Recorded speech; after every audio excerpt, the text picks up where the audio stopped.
Hello everyone, welcome to our YouTube channel. So in this video I'm going to tell you how to make tasks to subtask. So this is very simple. You can see this is the details option. Just click here. Now write test case for Asana.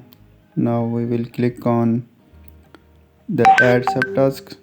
So first of all select the relevant task, like I'm selecting this task web design and moving to add subtask option, like I moved here. So simply you can add subtasks here like this. So now I am again clicking on details. Now you can see my web design task is added here. So now you can also remove it from here. Just move the web design task to its first place. Now you can see this task is removed. So in this way you can easily make tasks to subtasks.